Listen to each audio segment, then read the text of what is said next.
Right, good evening ladies and gentlemen, it's Anthony Carpen here on Sunday the 5th of February 2023. This is just a summary video of some of the things that were really not covered in the Sunday Politics debate show that covered the proposals for the Cambridge Congestion charge as part of the sustainable travel zone proposed by the Greater Cambridge Partnership. Now, I've got my list of things here of stuff that they missed, but in the grand scheme of things, what the show didn't cover was the very, very big picture. So basically, those of you who either commute into Cambridge or, like me, who live here, in my case, still with my parents because of my health, you'll be more than familiar with our congestion issues. And Cambridge's population has grown significantly. In fact, it's increased by about 50% in the past 30 years, coming close probably this year to 150,000 people, and obviously the house building is still going. Now, let's look at a few maps. Let's look at that 1945 map of Cambridgeshire. As you can see from this map, this shows the old shire counties, and it also shows that Cambridge County, if I can call it that, was much smaller than the Cambridgeshire County Council that we're used to today. And you can see in the middle of it, the size of Cambridge City is the same as it was in 1945 compared to today. In fact, those boundaries were last changed significantly in 1935. And so kind of within that time, the population has doubled. Now, as you can see in what is now most of South Cambridgeshire, it was actually previously broken up into smaller rural district councils, which makes things kind of complicated, but also at the same time you can see where the current councils emerged today. Fast forward to the 1960s, and there was a significant royal commission that was established by Harold Wilson's government on trying to overhaul local government in England. And in 1969, it came out with proposals for two kind of unitary councils, one which we would probably call today Greater Cambridge, and another called Greater Peterborough. Now, also at the same time, Peterborough was established as a third-generation new town. Up until that point, Peterborough and Cambridge largely had similar populations. Today, Peterborough's population is over 200,000, reflecting that growth ever since. Now, move forward to today, and we see that Peterborough is now its own unitary authority, while the remaining districts have all been bundled in to what is now Cambridgeshire County Council. But do these work? Now, let's move forward to 2010, and the coalition government comes in, and it's that coalition government that establishes the Greater Cambridge Partnership. 2 years later, George Osborne decides to try and establish a new combined authority for initially East Anglia, in what would have been the first combined authority that would have covered a very large rural area as well as a few cities. But there was significant political and business opposition to this, and so in the end he opted for having one for Cambridgeshire and Peterborough, and no one got to vote on it. And the next thing you know, we have a combined authority mayor, and the UK crashes out of the EU because of the European referendum vote. So, in the grand scheme of things, Cambridge, you could say, as a city, has been buffeted and bashed all over the place because of central government. Now let's actually look at those arrangements and see what they look like today. You can see on this diagram that was produced by the Smarter Cambridge Transport campaign group, which has sadly gone into retirement because I think it, amongst other things, it just lost the will to keep going in the face of the continued rebuttals from the Greater Cambridge Partnership over the suggestions on how to deal with all of our transport issues. Now, in the grand scheme of things, Cambridge is governed like a market town.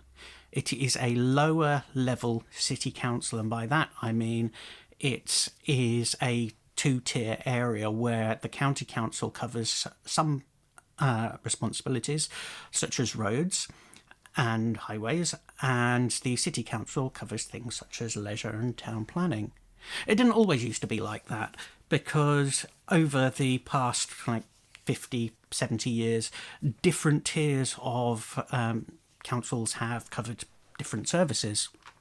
And so we find ourselves in a situation where, for example, if you want to have a road closure for a street party, you now have to go and write to a transport officer in Alconbury. And if you want something done about the buses, you have to get in touch with the combined authority at Huntingdon, and if you want to go into the county archives, you've got to go up to Ely.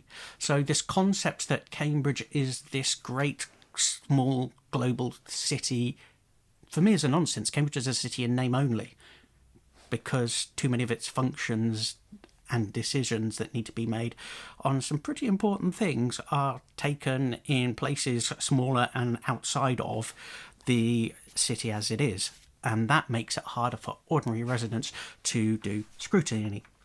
Let's have a look at a little bit more history, because some of you will be aware of the proposals for a light rail, and there have been people who've said, yes, what a wonderful idea, and others saying it's fantasy, never going to happen. Now, initially, back in 1991, there were proposals for a light rail. It wouldn't really be something that we would think of as a light rail today, because actually it was just something that would kind of like hug a single line, as you can see from the diagram. And in the grand scheme of things, this made use of the old rail connections that came into Cambridge before the Beeching era cuts. And it's some of those lines that people have been looking at to see, actually, can we make use of those old corridors that are now there? One of the questions that I've never really got my head around is, where did the busways mandate come from? Who was it who stood on which election platform to say, yes, I am standing for this electoral office and busways is my major policy? Because I haven't seen any manifestos basically stating that, even though the current mayor of the combined authority, Dr. Nick Johnson, who's obviously currently on medical leave, was very much pro-buses in terms of needing to get that sorted in the short term. Yet in the grand scheme of things, there's only so much you can do when you've got a privatised bus system. Now, one of the things that caused problems for the Greater Cambridge Partnership is that when it was established, we had two Conservative-run councils and we had one Labour-run council. So the Cambridgeshire District Council and Cambridgeshire County Council were run by the Conservatives, and for Cambridge City Council it had only just been taken over by the Cambridge Labour Party. Now I remember this because I stood for election that year here in Coleridge, as my Twitter handle Puffles the Dragon Fairy, of which I've got a smaller one sitting up there, as you can see. And so we were in this strange situation where the leader of Cambridge City Council had to try and make sense of an agreement that he didn't actually play a part in negotiating. That's Councillor Lewis Herbert. Then in 2018, South Cambridgeshire District Council had a seismic shock of a local election result where the Liberal Democrats basically swept away this huge institution that was the South Cambridgeshire Conservative Party from the district council there. And so we ended up with three parties trying to get on with each other.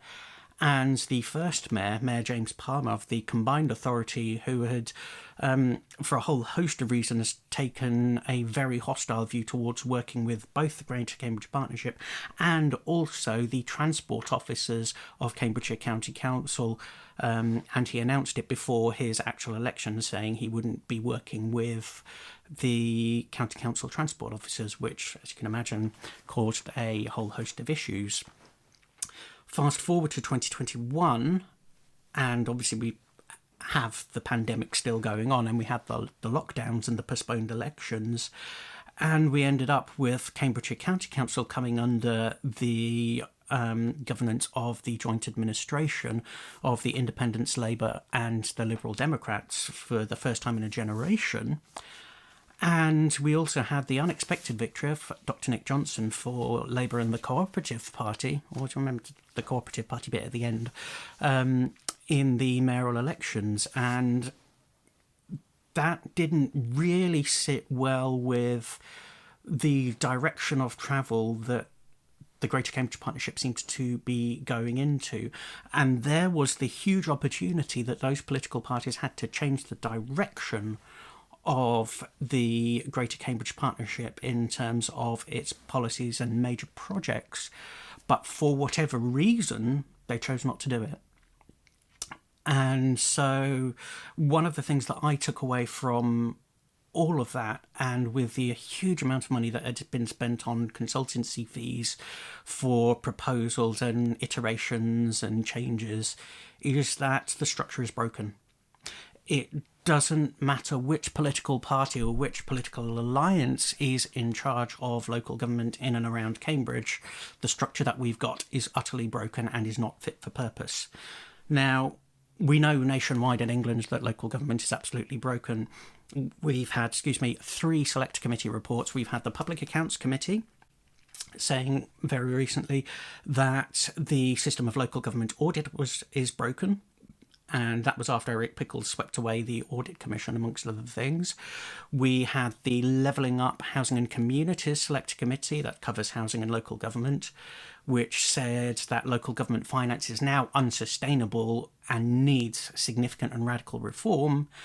And then a few months ago, last October, we had the Public Administration and Constitutional Affairs Committee saying that actually local government and the governance of England is so broken that actually it needs a royal commission similar to that of 1966 to 69 to come up with a new setup for how England should be governed, not just as an entity in itself, but also in terms of the regions and also in terms of the councils themselves. So I conclude with this. The voters must challenge all MPs, councillors and candidates in the up-and-coming elections, including the general elections, because the mandates and the manifestos are being written now, and ask, do they agree with the conclusions of the select committees that basically local government is broken? And if so, do they support the recommendation from the Public Administration and Constitutional Affairs Committee that actually we need a major overhaul of local government entirely? And if you don't agree with what that select committee wants, what's your alternative? Because doing nothing is not an option. I'll leave it there. Thank you for listening.